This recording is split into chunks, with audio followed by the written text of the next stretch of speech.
Mga kalingap, sa video na ito ay matutunghayan ninyo ang kauna-unahang improvement kay Reyna.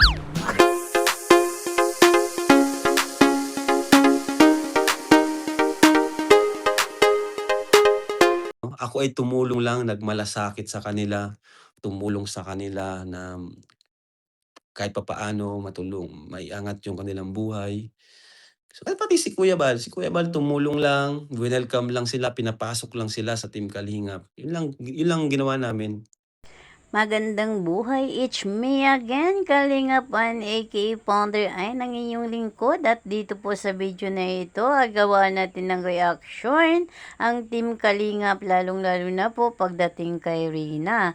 Dito natin makikita ang bagong reaksyon ni Rina simula nung dinala siya ni Kalingap Rab sa doktor kay Doktora Escuadra at napuntahan ni Supermac. Sa totoo lang po, ito dito talaga, ito yung nagpapatunay kung paano inalagaan, pinahalagahan ng Team Kalingap si Rina. Nakikita niyo ba kung nasaan yung nanay dyan ni Rina?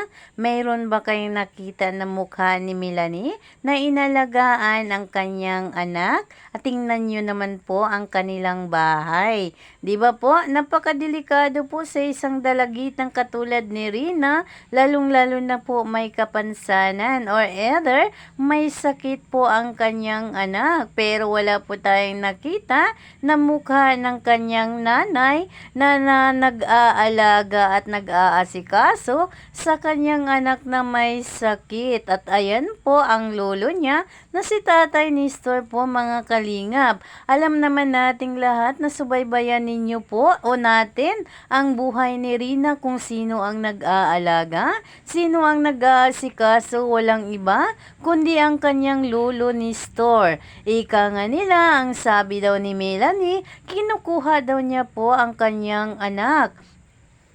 Pero hindi daw pumayag ang kanyang tatay na kunin si Rina. Iyang tanong, bakit mo kailangan ipaalaga ang iyong anak, lalong-lalo na babae at may karamdaman?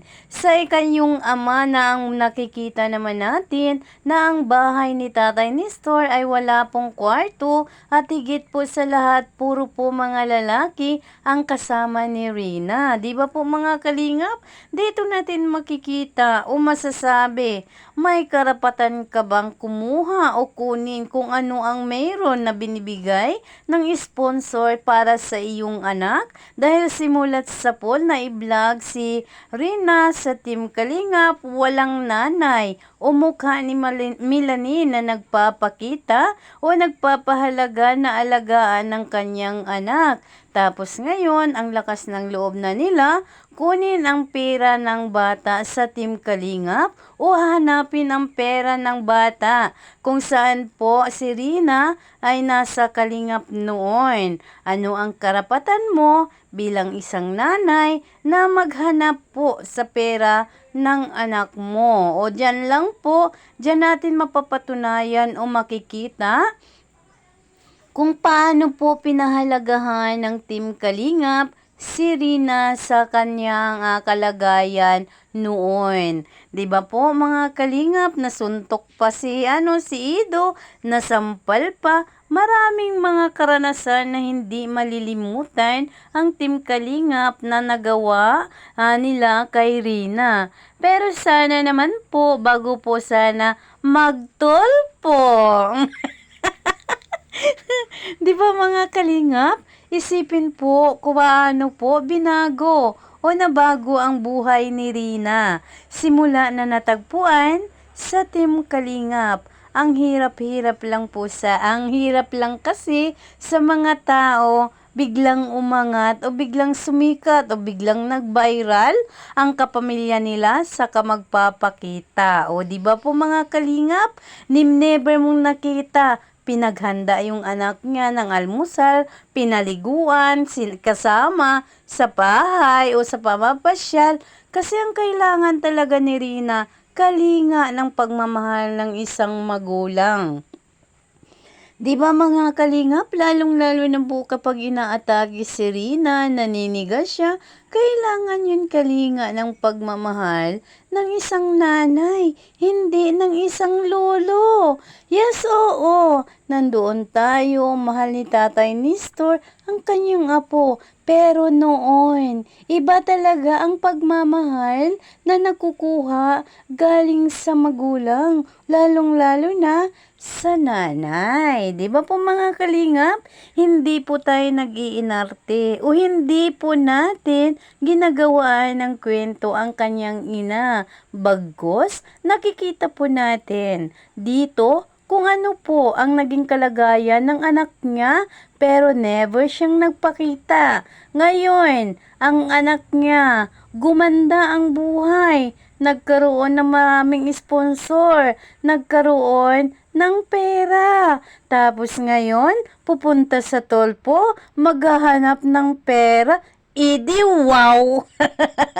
O di ba? Nakakatawa lang, nakakaano lang isipin na mayroong mga ganitong nanay na biglang magpapakita para lang kunin ang pera ng anak niya. Ang tanong kasi dyan, Melanie, saan ka ba nung si Rina? Kasagsagan ng inaatake, kasagsagan ng kailangan ng alaga ng nanay, pero wala kahit anino mo. Kung hindi ka pa pinuntahan ng Team Kalingap sa Batubalani, hindi ka nila makikita at hindi nila alam na mayroon pa palang nanay, si Rina. Na dapat talaga ang isang nanay ang mag-alaga sa kanyang anak, lalong-lalo na si Rina that time kasagsagan ng kanyang sakit na nagwawala, nanununtok, tumatakbo, pero sino ang nagtiyaga? Ang kanyang lulo ni Nestor. Kaya minsan, salute ako sa mga nagawa ni Tatay Nestor sa kanyang apo. Di ba po mga kalingap? Dito na lang natin basihan sa mga old video ni Rina na nakakita natin kung paano siya binago o pinahalagahan ng Team Kalingap without sa kanyang nanay.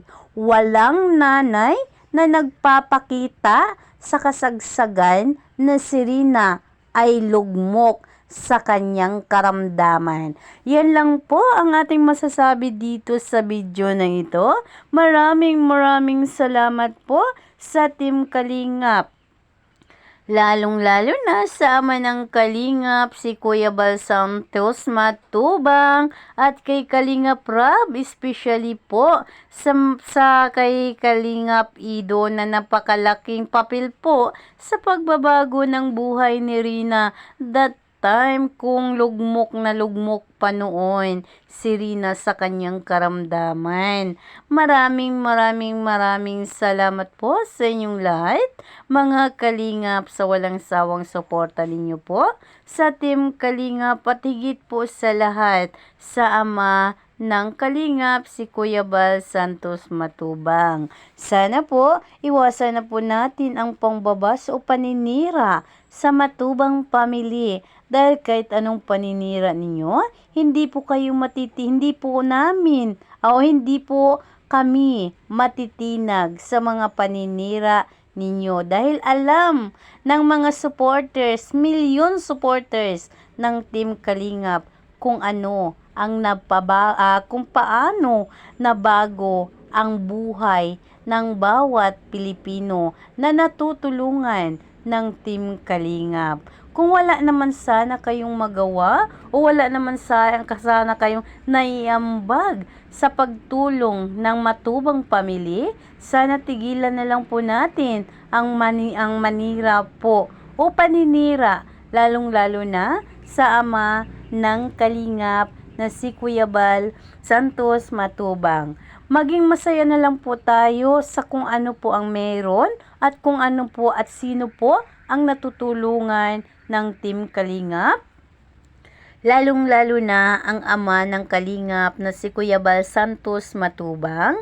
Hayaan na lang po natin kung ano po ang maitutulong o napapakitang tulong ng ama ng Kalingap, especially ng Team Kalingap. Hindi naman siguro malaking kawalan yan sa atin. Kung ayaw nyo pong maniwala o ayaw nyo pong manood, okay lang po.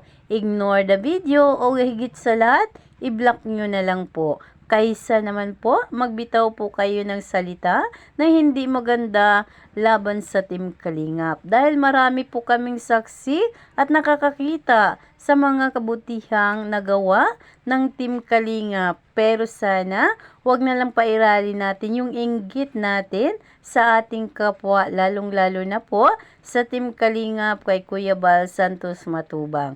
Maraming salamat po sa walang sawang pagsubaybay o sa walang sawang suporta ninyo sa akin, kay Founder Aid, at sa Ama ng Kalingap at sa Team Kalingap.